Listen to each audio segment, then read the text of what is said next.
pressuring Cuba to make a deal. What does that deal look like? What do you want them to do? Cuba is right now a failed nation.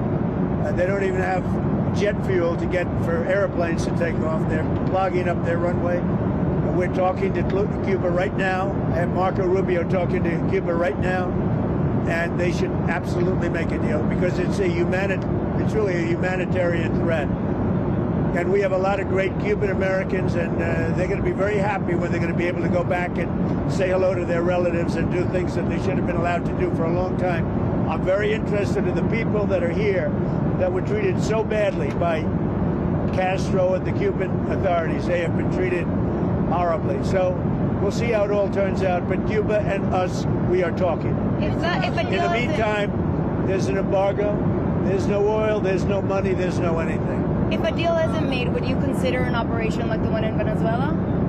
I don't want to answer that. Why would I answer that? If I was, it wouldn't be a very tough operation, as you can figure. But I don't think that'll be necessary. Mr. President, Marco Rubio. Honestly, no one knows what decision the Cuban government will make or what actions the United States government will take as they're applying certain points of pressure. And I think Cuba is going to be something we'll end up talking about because Cuba is a failing nation right now, very badly failing nation. Cuba is a disaster. It's run by incompetent, senile men, and in some cases, not senile but incompetent nonetheless. It has no economy. It's in total collapse. No light at the end of the tunnel. That is how experts and residents are now describing life in Cuba, as the island braces for what could be its most severe energy crisis in decades. For years, Venezuela's oil has been a lifeline for Cuba, keeping lights on, buses running, hospitals functioning, and food cooking in millions of homes. Today, that lifeline is being deliberately cut. It's very complicated because, honestly, no one knows what decision the Cuban government will make or what actions the United States government will take as they're applying certain points of pressure. When we look closely at the current actions of the government, absolutely no one knows what kind of unpredictable consequences that could lead to. We have already seen the devastating economic example of Venezuela in recent years, and it remains completely unclear what specific drastic measures they might take next to address the situation. In relation to the exceptionally grave and critical situation that this entire nation is facing at this very moment. Under U.S. President Donald Trump, Washington has moved aggressively to choke off Venezuelan oil exports, part of a broader strategy to dismantle the Maduro government. But the shockwaves are not stopping at Venezuela's borders. They are crashing directly into Cuba. What kind of deal are you looking for from Cuba? What kind of deal are you looking for from Cuba? You're going to find out pretty soon. We're talking to Cuba, and you'll find out pretty soon. And one of the things I want taken care of, and one of the groups I want taken care of, are the people that came from Cuba that were forced out or left under duress, and they're great citizens of the United States right now. You have a lot of people forced out of Cuba unfairly, so we're going to take care of, most importantly right now, we're going to take care of the people that came from Cuba that are American citizens or in our country. Do you plan to seize any oil tankers that are headed to Cuba? Well, we have a lot of oil people really interested. You saw that the other day, and that was just a small group because the room in the White House, we need the ballroom, actually. We could have filled up the ballroom practically. We have so many people that want to go in for oil. So you saw some great companies. Shipping data shows that Venezuelan crude deliveries to Cuba have nearly vanished. Tankers that once arrived regularly now sail rarely, sometimes with transponders turned off, skirting sanctions, carrying the last barrels that keep Cuba's fragile energy system alive.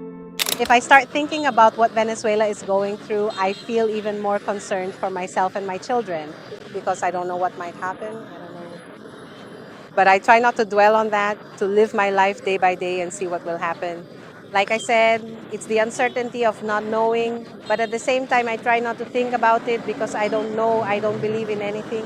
I don't believe in Trump or in what is said here because you can't tell if it's real. In 2025 alone, Venezuela supplied more than a third of Cuba's daily oil needs. That fuel-powered electricity grids, public transport, food distribution, and basic state services. Without it, the system begins to collapse. In Havana Bay, oil tankers still glide silently past the shoreline. But for ordinary Cubans, the illusion of normalcy ends the moment the power cuts out. Across the island, blackouts stretch for hours, sometimes days. Elevators stop working, refrigerators go dark, mobile networks falter. In rural provinces, electricity is now the exception, not the rule. It could happen that if the old ones don't let fuel into Cuba, we'll be left without fuel, not even enough to light our homes. We'll be in the dark with the kids going without, because what are we going to use for light? How are we going to cook for the kids if we can't get charcoal? The kind we used to cook with charcoal. If the power goes out right now, how are we supposed to make a snack for the kids in the morning? If we can't get charcoal, then with charcoal, or if not, with firewood. For many families, the 21st century has slipped away. In homes across the countryside and even on the outskirts of Havana, charcoal stoves have replaced electric burners. Parents wake before sunrise to cook what little food they have before the power disappears again. Children do homework by candlelight, if they can do it at all. The shortages go far beyond electricity. Fuel lines now last 24, 48, or even 72 hours. Taxi drivers sleep in their cars waiting for diesel. Ambulances are rerouted. Hospital patients are delayed. Entire neighborhoods slow to a standstill. No one has the right to block us by saying, I'm going to block you so no more oil comes in. No one has that right because everyone is the owner of their own country, the owner of their own country. He wants to take those measures to block, to make himself the owner or not the owner of Venezuelan oil. And if he could, of the whole world, he doesn't have the right. He has his own oil, so why doesn't he use his own well? Why does he have to be imposing blockades on us? Because in the end, the ones most harmed are going to be the people. That doesn't hurt the government or a ruler. The ruler worries about how to solve the situation, but the problem is that we are the ones most affected. President Miguel Diaz-Canel insists there are no talks with Washington beyond technical migration contacts. He says Cuba complies with international law and that relations with the U.S. cannot move forward through threats and economic coercion. More demanding with its members and more transparent in its relationship with society. The implementation of the agreements from this 11th plenary will not depend. Donald Trump has just unleashed his pirates on a Venezuelan oil tanker, shamelessly seizing the cargo like a common thief. It was the most recent episode in an alarming sequence of attacks on small vessels and extrajudicial executions of more than 80 people, under accusations that were never proven and amid a threatening, unprecedented military deployment in a declared zone of peace. The Bolivarian Revolution is the main target of the current threatening deployment of U.S. military ships in what they intend to continue using as the backyard for their misdeeds. Despite numerous protests both inside and outside their country against the war plans in the region, the occupant of the White House, his Secretary of State, and the Secretary of War do not hide when it comes to threatening Venezuela's leader and any other government they consider hostile.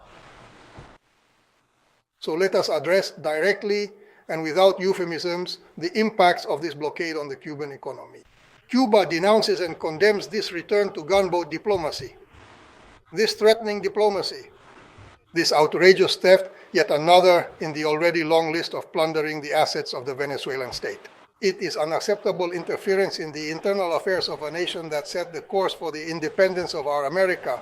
This situation, undoubtedly critical, demands the timely and systematic intervention of the leaders. Donald Trump has openly suggested that cutting Venezuela's oil could push Cuba over the edge. He has warned Havana to strike a deal before it is too late. Secretary of State Marco Rubio has echoed that hardline stance repeatedly, framing Cuba as a hostile actor that must be confronted, isolated, and broken economically. Not doing very well right now. That system has not been a very good one for Cuba. The people there have suffered for many, many years. And I think Cuba is going to be something we'll end up talking about because Cuba is a failing nation right now, very badly failing nation. And we want to help the people. It's very similar in the sense that we want to help the people in Cuba, but we want to also help the people that were forced out of Cuba and living in this country. Do you want to say something about that, Marco, please? Well, I mean, I just gave you a statement a few minutes ago about, when the president speaks, you should take him seriously. Suffice it to say, Cuba is a disaster.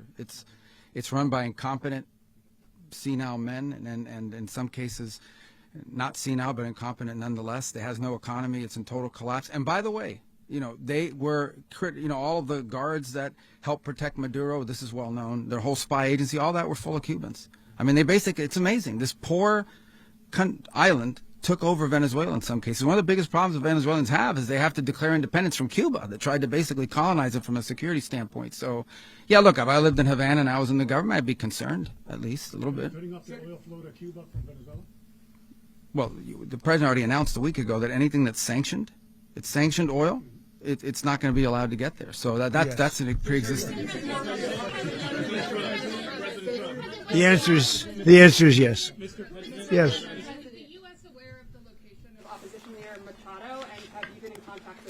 No, we haven't. No, we haven't. Mr. President, Mr. President, on Monday. I think it would be very tough for her to be the leader. She doesn't have the support within or the respect within the country. She's a very nice woman, but she doesn't have the respect to be the leader. Mr. President, is it possible that the U.S. ends up administrating Venezuela for years? Well, it won't cost us anything because the money coming out of the ground is very substantial, so it's not going to cost us anything. We will. For many Cubans, the language sounds less like diplomacy and more like domination. The United States has oil, Venezuela has oil, Cuba does not.